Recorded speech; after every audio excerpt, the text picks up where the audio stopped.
Welcome to People, Places, Planet Pod, the official podcast of the Environmental Law Institute, a nonprofit, nonpartisan organization working to ensure a healthy environment, prosperous economies, and vibrant communities founded on the rule of law. Welcome to today's episode of ELI's People, Places, Planet podcast. I'm Rebecca Kisslinger, a senior science and policy analyst here at ELI, and today we're excited to bring you the voices of high school students working on climate action. Many young people across the country are frightened by their future, and so are looking for opportunities to take action to address the climate crisis. Many high school students have sought out opportunities to become involved in environmental projects or clubs at school, but oftentimes those activities are primarily focused within the walls of their school, and many are looking for ways to engage at a local or even global level. Last month, world leaders convened in Glasgow, Scotland, at the 26th United Nations Climate Change Conference, commonly referred to as COP26, to spur action on the climate crisis. ELI staff were among the many thought leaders attending COP26, where we promoted the rule of law and the importance of having a judiciary well-versed in climate science. But on November 6, 2021, as the world turned its attention to Scotland, high school students in Dane County, Wisconsin, co-sponsored and moderated a climate action conference of their own that connected COP26 to local climate initiatives and progress.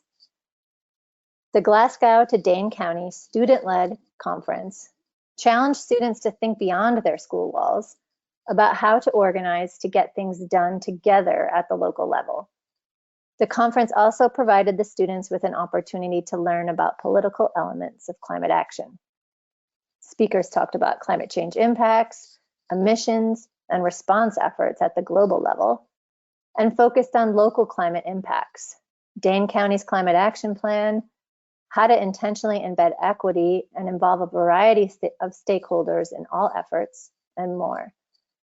Student attendees also brainstormed initiatives and made a plan for addressing local climate impacts in 2022. So today, to tell us more about the conference, what they have been learning in school about climate change, and their future plans, we are joined by four of the student conference organizers: Daphne Wu, Claire Neblett, Krishna Elwell, and Felicia Zhang. Daphne, Claire, Krishna, and Felicia, we're so happy to have you join us today. Before we dive in, would each of you tell us a little bit more about yourselves, what grade you're in, and what motivated you to work in climate action and participate in this conference? Thank you so much for having us here, Becky. My name is Claire. I'm a 10th grader, and the thing that motivated me to work on this conference was the environmental club at my school that I'm a part of. I just knew so many people in the club would be interested and would benefit from this conference, and I just really wanted to help make it a great experience for them. Thank you, and good evening. I am Krishna Elwell, a sophomore from Monona Grove High School. I became interested in climate activism when I joined Dane County Youth Environmental Committee, a youth nonprofit focused on addressing local climate issues. I feel very passionate about climate activism because I know I'm fighting for my future. But anyways, thank you so much for having us tonight. Thank you, Becky, for hosting us today. Hi, my name is Felicia, and I'm a senior at McFarland High School. I was first motivated to take action on climate change by my amazing biology teacher, Ms. Canoes. Her lessons really encouraged me to move beyond a state of hopelessness to advocacy and reform. And when I felt ready to start an environmental club with my friend, she agreed to be our advisor. So thank you to all the teachers out there working on climate education. Thank you. Hi, everyone. I'm a senior at Middleton High School. I've been involved in sustainability efforts since I was in middle school. I grew increasingly concerned about climate change through high school. When I was a freshman, I began the environmental committee in my student council and then created and enlarged that committee into Green Team. Green Team at Middleton High School currently consists of over 100 students, and currently we're working on shifting from single-use markers to refillable ones. We're recycling all our writing utensils through a classroom initiative. We're visiting elementary schools, recycling batteries, single-use masks, and sneakers. We're reducing fast fashion through a school-wide Instagram thrifting account, and we're also putting sustainability tips on the TVs. I also wrote the first draft of my district sustainability resolution, and that passed unanimously 2 years ago. As a part of the resolution, we are aiming to reach 100% renewable energy by 2035. We are one of the only districts in Wisconsin to have such an ambitious resolution. I'm also the head of a nonprofit called the Dane County Youth Environmental Committee. We bring together over 50 students across 18 high schools to just talk about issues that we see in our respective school districts and to brainstorm how we can address those issues. I also serve on my city sustainability committee and am involved in many of the sustainability efforts across the city. Thanks so much to you all for being here. We're really excited to talk with you more. So one thing I've been wondering about is what you're learning about sustainability and climate change in school. So Daphne, how and to what extent are these topics discussed in your classes? Almost none, which is why as a part of the sustainability resolution, we try to incorporate an environmental education section in the resolution where we are trying to get every single grade from kindergarten to 12th grade to have some course or some integration of environmental education into at least one of their classes. To be honest, it's like if the teacher believes in climate change, then we'll probably hear more about it and we'll probably be asked to recycle paper and things like that. But really the environmental education aspect in public schools, or at least in Middleton, is really lacking. Thanks for that. Felicia, is it pretty much the same in your high school? Well, the science teachers at McFarland are actually really great about teaching climate change. They're really passionate about the issue and they try to support students as much as they can. But the problem is they don't have the time and resources they need to give a comprehensive climate education. There are only so many educational hours built into the school year for science, and they have so many required curriculum items that they are mandated to cover. And I think the answer to this problem is to make climate change an essential part of the student's curriculum. Every student from kindergarten to 12th grade should learn about every aspect of climate change in their core classes, from the science behind it to the history of environmentalism to what policies we can implement to stop it. Great, so many challenges and so many good ideas. Thank you. I imagine that all that you're learning had an impact on the Glasgow to Dane County Conference. Claire, what was your hope for the conference and how did it offer you an opportunity to learn more?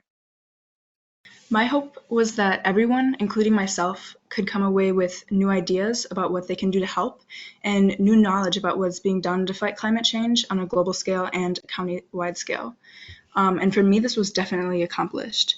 Just being in a room with so many of my peers who care and who are actively trying to fight climate change inspired new ideas for me about things that I should be doing and what we should be implementing into our schools and our communities.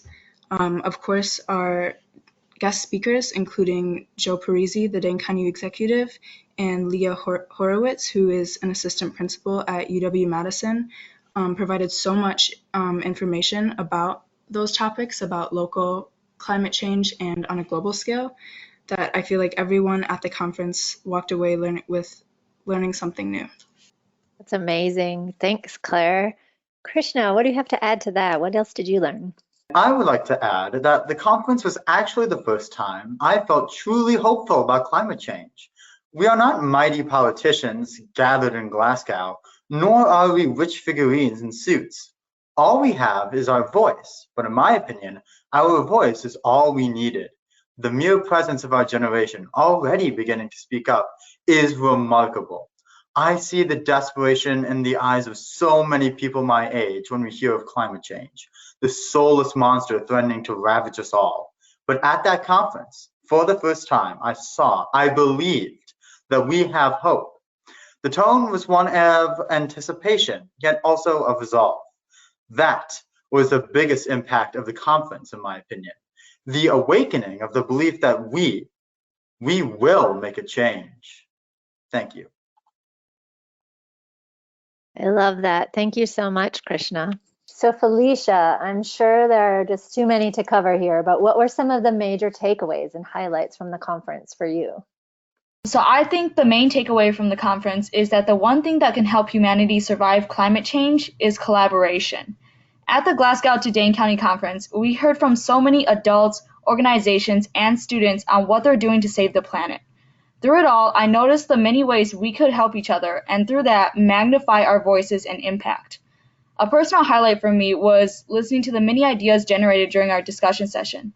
If every school group present at the conference worked together on just one of those project proposals, we would be unstoppable.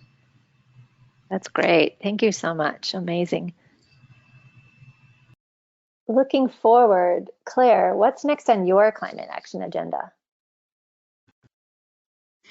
One thing that I'm putting a lot of focus on in my school community is education about climate change, but specifically about what individuals can do. I think that people around my age group accept climate change as a fact, and most of them understand that it's happening here and now. But I think what we're lacking is action. A lot of people my age think that because we can't vote, or maybe they don't want to go vegan, that there's nothing else that they can do. But this is just not true. Things like reaching out to government officials, telling them what you want to see on their agendas surrounding sustainability, or just simply educating yourself on climate news, not turning a blind eye, even if the news is shocking and bad. It's just super important that we are taking accountability for what we can do and doing that. So educating my peers is important, but also younger students as well. So doing things like planting trees with the elementary students and just teaching them what we're trying to protect anyways is super important to me. Thanks so much, Claire. That's such great ideas. Daphne, what else is next on your climate change agenda? As I've mentioned previously, I'm working really hard, and I've worked really hard on my school district's sustainability resolution. And again, one of the big goals is reaching 100% renewable energy, and we're quite far from that actually. We are trying to purchase a lot of renewable energy from the Maury solar fields and other neighboring solar panel fields. One of our middle schools has a geothermal infrastructure, which is really amazing, but a lot of our schools aren't able to become net zero, but we're trying to get them as efficient as possible and trying to sort of offset all of our energy use into sourcing them into renewable sources. So that's one thing that I'm really working on in my district's sustainability committee. As a part of my high school's green team, I really try to encourage and get as many students to be as involved in our school-wide sustainability culture. We have a lot of students this year, over 100 students, and we're trying to mobilize them and really change the way people and staff in our schools think about sustainability. We don't want it to be like a little thing like, oh, well, we recycle paper, or no, we encourage students to bring reusable water bottles. Like, we want it to actually be an active, growing thing at Middleton High School. We want every teacher to be really involved in sustainability and to think about sustainability and to make it, one of the most pressing issues, because obviously climate change is the most, if not one of the most pressing issues that we face today. So I really want to make sure that, I'm a senior now, I'm going to graduate soon, and I want to make sure that that sustainability culture doesn't just fade away. And I don't want my work to sort of be dissolved after a few years. That's amazing, Daphne, and not just going after the easy things like recycling paper, but really going at the hard things and leaving a sustainable opportunities for improvement after you're gone. I think that's amazing. So I often hear that people want to get involved with climate action work, especially students, but they just don't know where to start. So Krishna, what advice would you have for others who would want to get involved generally or would want to organize a conference similar to yours? How do they get started? What should they do? Thank you. If I could give this talk to anyone in the world, I'd want to tell this to myself 1 year ago. I recall the sharp pain of anxiety that would ripple inside my chest whenever I turned on the TV. The world was on fire, yet I remained locked up in my house, powerless, while the fire singed my soul. But I locked in my heart a message of hope, and I had bigger dreams for the future. One night, on a dark eve of February, I joined an environmental organization called Dane County Youth Environmental Committee. It is an organization comprised of high school students, all built on the radical notion that one person can make a difference in the world. From our group meetings to across the world, I see people who have the same belief. For these hopes and dreams aren't unique to any one person. They are ones that all people can share. It is the joy that comes with opening a window to breathe in the warm spring air. It is the calm that comes with swimming in a clean lake. It is the wonder that comes with taking a hike through the very heart of nature. That is the glory of our earth. Beauty everywhere you turn, and a home for all of us to share. But today, that home is threatened. Should we stand aside, we are handing an earth to our children who will never know those joys, who will never wonder at the heart of nature that has been ruined and destroyed. We are making an earth whose vine and fig tree has been cut down and burnt. Yet, this is not inevitable. Only will it be true if we stand aside, struck down by the notion that we can't make a difference. There is a person who I know who can do this. That hero is you. My journey began with a spark of passion that blazed when I joined an organization. That is my single biggest tip. Join an organization and start to make yourself heard in the real world. From there, you can start to make a difference. Change is a slow-moving beast. There is more to do than one march. There is more to do than making one post on social media. There is more to do than a few lifestyle changes. It's about committing yourself to do what is right and fighting for what you believe in every step of the way. You must always stand for your values and commit yourself by being active in an organization, volunteering, speaking out. In short, doing, not simply being. I stand here today grateful for the change I am making, knowing that my narrative is like to thousands of others before me and millions of others who will be after me, all sharing the belief that we too can make a change.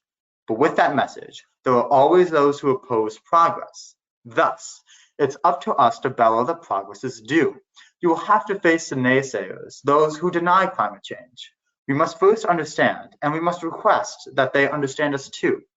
Only there can both sides strive towards a new tomorrow, before humanity's vanity consumes us.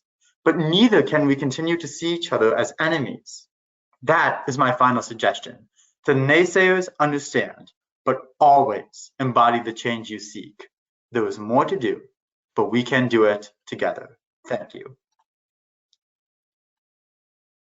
Thank you so much. I love that theme of hope. I think it's really important.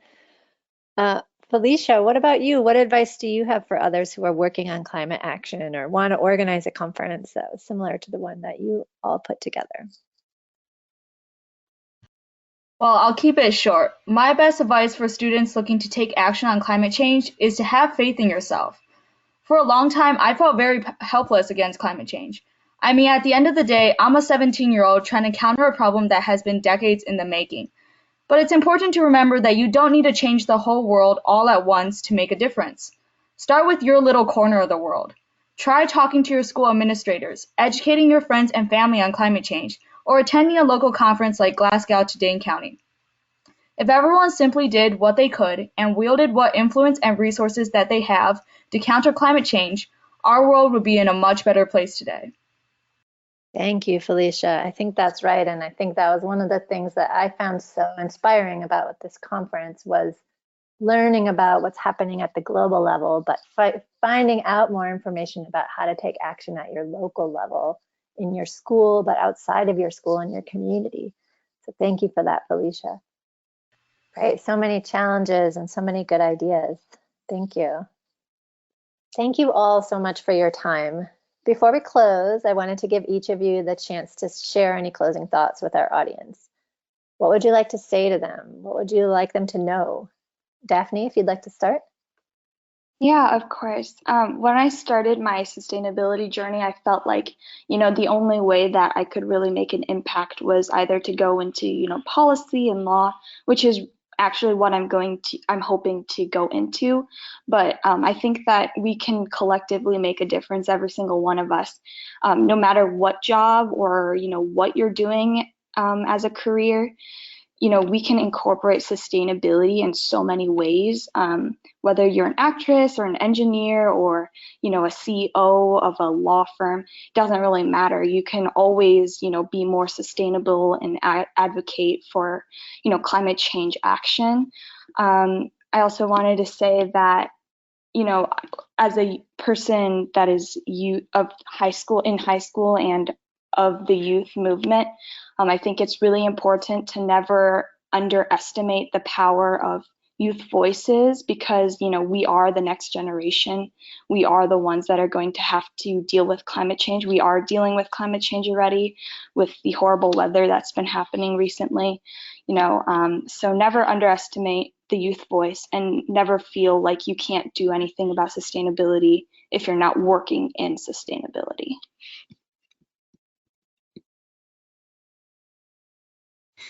This is Claire, and I just want to bring to attention how this conference is a great example about how youth care and about how teens can have a huge impact on climate action and our communities. So even though we can't vote, and even though we may not want to change big aspects of our life for climate change, there's little things that everyone can do. No matter their social status, no matter how much money they make, everyone can do something, and that's really important. Thank you. This is Krishna here. When I think of climate change, the sharp pangs of anxiety return because I know we still have a lot more to do. That is the question being asked to all of humanity. Will we lead a life of cynicism or of hope? Not the blind optimism that our problem will leave should we ignore it. When I speak of hope, I mean the hope heard by the masses of protesters marching in the streets. The hope found amongst 100 high schoolers at a conference in Oregon, Wisconsin, who believe that they are the future. It is the hope found in a boy feeling powerless to the world, who found his passion to make his voice heard. The hope that one person can make a difference in the world. Never before has our home been in such grave danger, but we have a fighting chance to make our voice heard and to make an earth where we may live and raise our children in. My journey began when I felt impassioned and appalled watching the news. Everyone has to start somewhere, and to start small, but neither are an excuse to not start. We will make a change, so let's start now. Today, I hope you feel the same passion I do, the same desperation I do to make a change. Climate change will not await our decision, and it threatens us all. Its relentless march towards destruction will not spare us, and already is its path of annihilation devastating and bloody. So from across our county, our state, and our world, I hope that we will create a better future for all of us. Thank you. Such inspiring words from my fellow speakers today. This is Felicia, and I want to leave you all with this. There is nothing that separates the student leaders that attended the Glasgow to Dane County Conference from any other high schooler except for their passion. There's nothing extraordinary, special, or uncommon about us. We simply have a problem that we are passionate about addressing and goals that we are passionate about achieving. And that's all we need. So if you feel strongly about the death of our planet as we know it, if you feel compelled to stand up for the future generations who will inherit this earth, if you have love for nature and everything that it has given us, then join us from wherever you are in taking action on climate change. And a final thanks to our host for inviting us today. Thank you all for sharing those thoughts and for joining us today. You are all truly impressive, and we need you. I'm really looking forward to seeing where you all go next. Thank you for tuning in to People, Places, Planet Pod, brought to you by the Environmental Law Institute. We would like to hear from you, so please send us your questions, comments, and ideas to podcast@eli.org. And if you're interested in learning more about our work, attending one of our events, reading our publications, or becoming a member, please visit our website at www.eli.org.